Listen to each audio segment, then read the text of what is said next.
right, let's talk about capitalism. Now, we usually think of it as a system built on, making things. A factory churns out novelty rubber chickens, you buy one for a prank that goes horribly wrong, and someone somewhere makes a profit. Simple. But what if I told you that one of the most lucrative products on the market today isn't a thing you can hold, but a state of being? Specifically, a state of chaos, control, and human suffering. It turns out there is an astonishing amount of money to be made not just from people working, but from people being repressed, monitored, displaced, and even killed. It's the grim, exploitative underbelly of the global economy, where the bottom line is boosted by human misery. This isn't some fringe conspiracy theory cooked up in a dimly lit basement. This is a business model, and it's booming. The logic is disturbingly simple. When there's conflict, someone has to sell the weapons. When people are scared, someone has to sell the security systems. And when a population is deemed surplus or undesirable, a whole industry springs up to manage, contain, and control them. This transforms human rights crises into investment opportunities.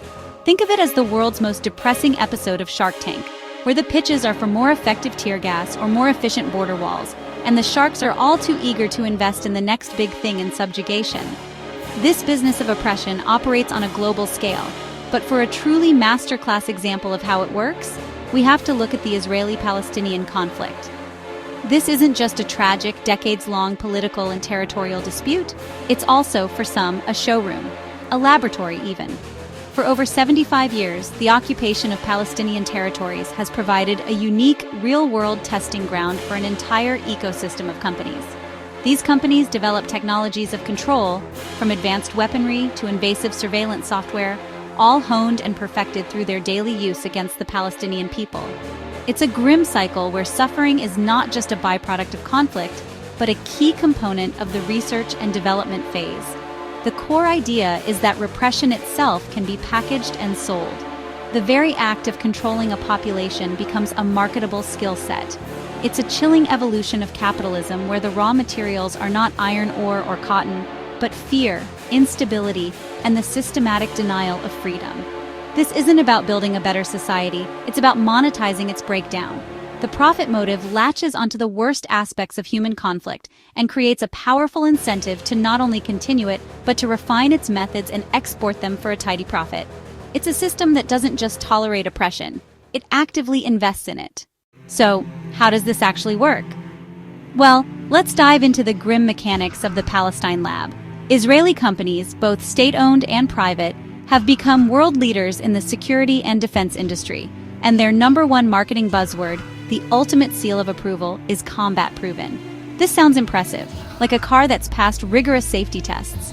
But in this context, combat doesn't mean a battle between two armies on a remote field. It means the technology has been used in the occupied West Bank, during bombardments of Gaza, or at checkpoints that control every aspect of Palestinian life. The testing is done on a civilian population. This creates a truly perverse incentive structure. Every new flare-up of violence, every crackdown, every raid becomes a live-fire demonstration for potential international buyers. Drones that have been used to monitor Palestinian activists are pitched to Mexico to fight cartels. Facial recognition systems trialed at checkpoints in Hebron are sold to police departments in the United States.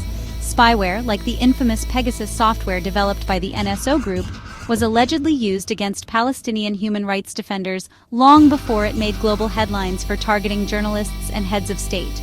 The occupation essentially serves as a high-stakes, real-world trade show for the global security market. And business is good, very good.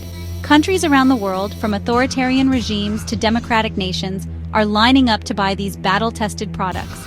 They want the surveillance cameras, the cyber warfare tools, the smart fences, and the armed drones. Israel has successfully branded its decades of occupation as a form of expertise, turning a political crisis into a commercial asset. The sales pitch is brutally effective.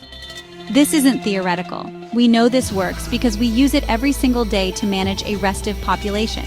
The human cost of that management is conveniently left out of the glossy marketing brochures. The result is the globalization of Israeli occupation tactics. The technologies and methods refined in Palestine don't stay in Palestine. They are exported, creating a ripple effect of repression worldwide. When a government wants to monitor its citizens, quell dissent, or fortify its borders, it often looks to the companies that have the most hands-on experience. And thanks to the ongoing conflict, Israeli firms can claim to have more experience than almost anyone else.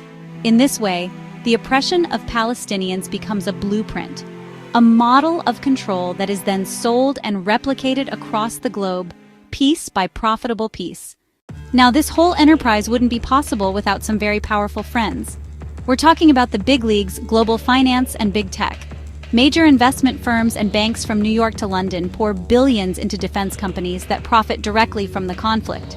They see these firms not as purveyors of violence, but as stable, high-yield investments. Their stock portfolios are, in a very real sense, betting on the continuation of conflict. The financialization of the global economy means that you can be living thousands of miles away, and your pension fund could be indirectly profiting from a drone strike in Gaza or the construction of a separation wall. And then there are the tech giants, the companies we interact with every day. Companies like Google and Amazon are not just innocent bystanders. Look at Project Nimbus, a $1.2 billion contract for Google and Amazon Web Services to provide cloud computing and AI services to the Israeli government and its military. Critics and even some of the company's own employees have raised alarms that this technology could be used to enhance surveillance of Palestinians and facilitate the expansion of settlements.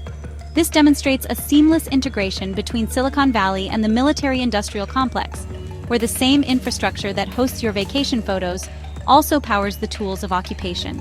This business model of control isn't limited to conflict zones either. It has a domestic counterpart that is just as profitable: immigration control. The same logic applies.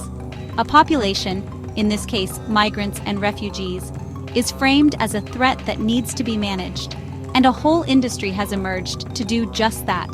Private companies are making a fortune running detention centers, providing transportation for deportations, and building border walls.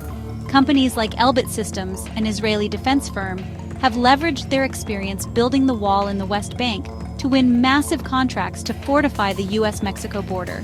It's the same playbook, different location. Ultimately, this system creates a world where people are categorized.